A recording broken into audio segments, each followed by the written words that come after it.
fellow panellists, and thank you to the audience. My name is Rob Warwood, and I'm the Global Aerospace and Defence Industry Director from ANSYS. And before I start, I just want to say two things. Firstly, an extra special thank you to our chairman. When we first received the agenda, the task was to describe the future in 6 minutes. Now we get to describe the future in 10 minutes. So,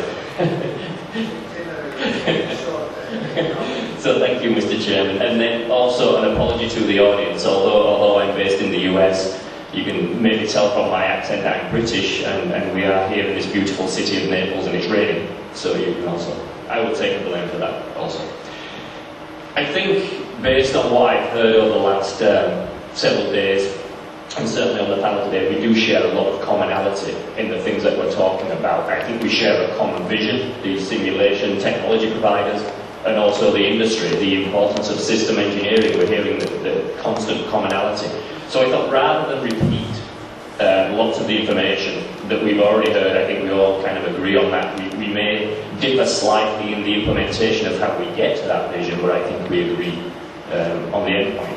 I thought I'd pick on two topics of particular relevance, I think, in today's technology, but also in terms of the economic climate, which is going to be with us for quite some time. So I thought I'd give the title of my talk, Complexity and Affordability.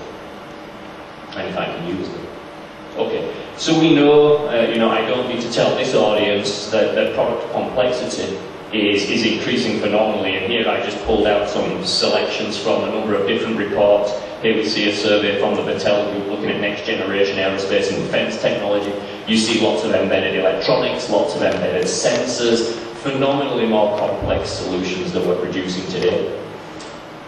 This is a report from Carnegie Mellon University looking at just the number of embedded lines of software code in aircraft that are being produced today, and the exponential growth there. That's actually on a log curve, so it's rapid growth.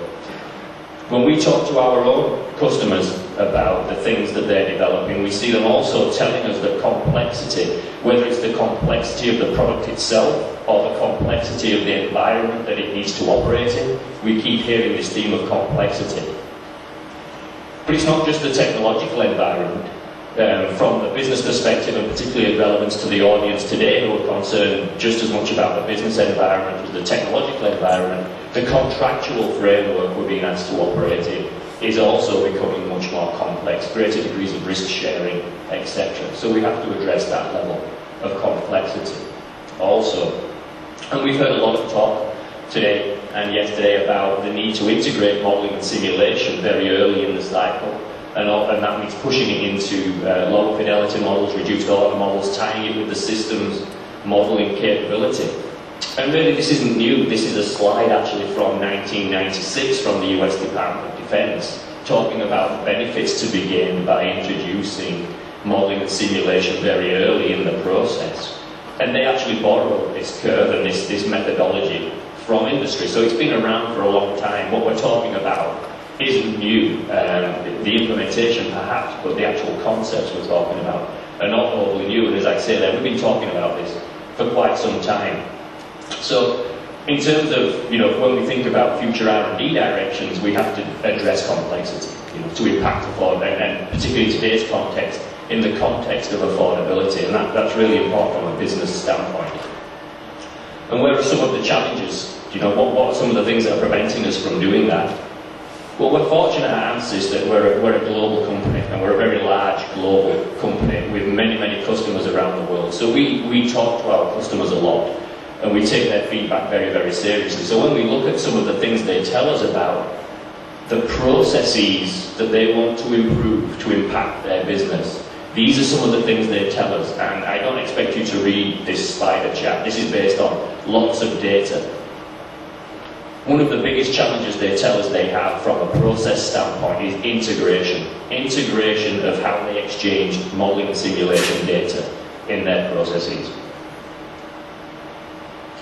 And we all know, we've seen the design V, and we all know some of the benefits. And if we just spend a few moments on this chart, and I have the source for this chart on the left, and if anybody's interested in some of this documentation, I'm happy to share. But you can see when we're working on the left-hand side of the design V, that's where 70% of the problems, 70% of the failures are actually introduced.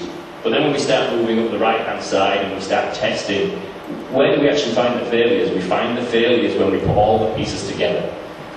And what I particularly like to use is who cares if the component is optimized, if the system it's installed in fails, right? So we need to detect these integration issues much earlier in our design processes, and this again ties back to the systems level modeling, the connectivity between disciplines. And again, just to reinforce the point there. So over the past 2 days, we've heard about integration of physics across disciplines, so high fidelity integration, from fluid dynamics, structural mechanics, electromagnetics, but also the integration at different project stages, whether it's at the concept design stage, whether it's at the detailed design stage, so bridging that whole matrix. And actually at ANSYS, I'm assuming most of you are familiar with ANSYS, but we're happy to talk to you about that. But ANSYS has been doing this for over 15 years. ANSYS as a company has been in business for over 40 years, and the true integration of deep multiphysics technology has been part of the ANSYS vision now for over 15 years, and you can look back through our presentations, and it's a reality for us today. So I'm not going to spend a lot of time talking about this type of capability because we've heard it from various perspectives, but this is a reality within the ANSYS framework today. You can couple geometry, CAD, with high-frequency electromagnetics, with structural analysis, with thermal, with composites, with fluid dynamics. And this is just an example of an antenna radar in an aircraft. So that's reality today. We can do that, and we've been able to do that with very mature technology. So what I thought I would do when we were asked to talk about the future is really touch on an area that I don't think we've really talked a lot about in this conference, and this really is a future issue because there are still many problems with the integration today. But when we think about systems, we've heard a lot about the integration of pieces of hardware. But even today, and also tomorrow's technology will be even more dependent on the joint performance of software and hardware. When we talk to a lot of our customers, they're telling us that the fastest growing field in their organizations is software engineering. And in fact, more and more of their intellectual property is not in the hardware, it's shifting into the software, the control systems. So capturing that and understanding that is becoming even more critical, and integrating the software and the hardware into a common environment for simulation is going to be even more impactful when we think about the future.